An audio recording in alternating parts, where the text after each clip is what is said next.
So how does this apply to us to say that God is our protector, which incidentally is the first blessing? The first blessing is that God is our protector. It simply applies in this sense, that there is no way that an enemy can get to us unless God permits it, unless God lets down the drawbridge and allows the enemy to attack us. No enemy can attack us without the permission, the express permission of God. That's how it applies. You say, well, why does God allow that? Why does He not just simply wall us off? Why don't we just go through life without any enemies, without any attacks? Why don't we just be secure in Him and sing all the songs of praises all the way to heaven without any care or concern? Well, you know that God has a different agenda, don't you? It was Elizabeth Elliot who said, we cannot explain why God allows some people to suffer in many different ways. We can't explain that, but we do know for sure that He loves us with an everlasting love. He asks us to trust Him until that time when the mystery of pain and His sovereignty will be unfolded. So God has His purpose, and part of that is going to become clearer as this message continues. But you and I don't have the right to tell God, we do not have the right to tell God how deep the knife might go into our soul. God is accomplishing something. But God shields us from so many different enemies that we don't even know about. And He shields us from satanic attack. God is our stronghold. He is our protection. He is all that. But He allows the enemies through from time to time to teach us to trust Him in ways that we would never get to know Him were it not that we walk through the valley of those fears. Second blessing, David says God satisfies us. Verse 4, one thing I ask of the Lord, this is what I seek, that I may dwell in the house of the Lord all the days of my life, to gaze upon the beauty of the Lord and to seek Him in His temple.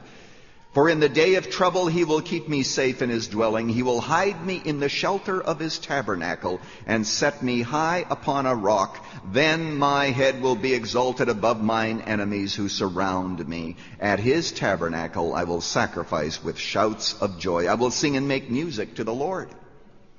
Now, if this indeed was written when David was fleeing from King Saul, think of what David is saying is, not only does God protect me and shield me, but God satisfies me. I get to go into the temple of the Lord, as it were, and I behold the beauty of the Lord, and the Lord hides me in His tabernacle. The imagery is this, that in the Middle East, if you had a friend or someone who was even fleeing from an enemy, you could take that friend and you could hide him in your tent.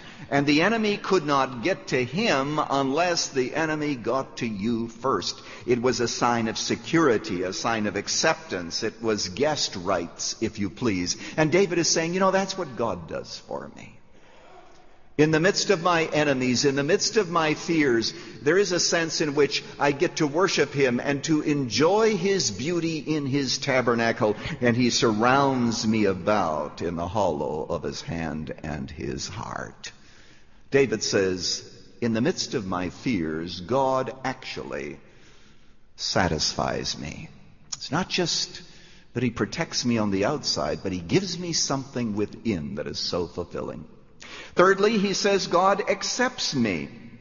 He accepts me. You'll notice as he continues on, he speaks about seeking the face of the Lord. That is so beautiful that really needs a separate message. I will not comment on it, although perhaps at the end I'll say a word about it. But he says, Lord, you're saying, seek my face. Your face, Lord, I will seek. Do not hide your face from me. Do not turn your servant away in anger, because you've been my helper. Do not reject me or forsake me, O God, my Savior. And then he says, though my father and mother forsake me, the Lord will receive me. Now you have to understand David. David was the last born in his family, and he always struggled with this sense of rejection. And you remember what happened? All of the sons of Jesse marched before Samuel, and Samuel says, I can't figure this out, Lord, because you've not designated any one of these to be king, and apparently I've seen all the sons.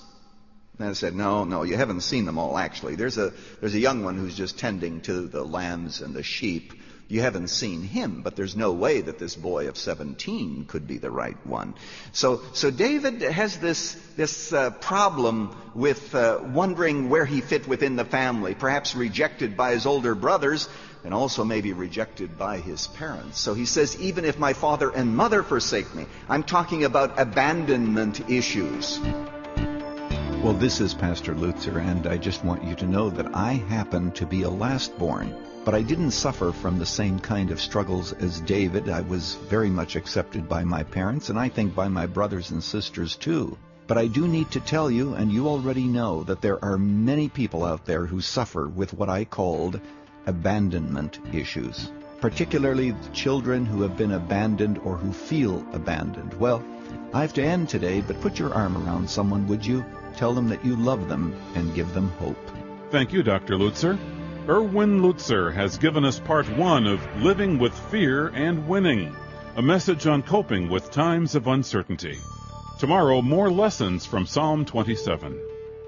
Running to Win comes to you from Chicago's Moody Church to help you understand God's roadmap for your race of life.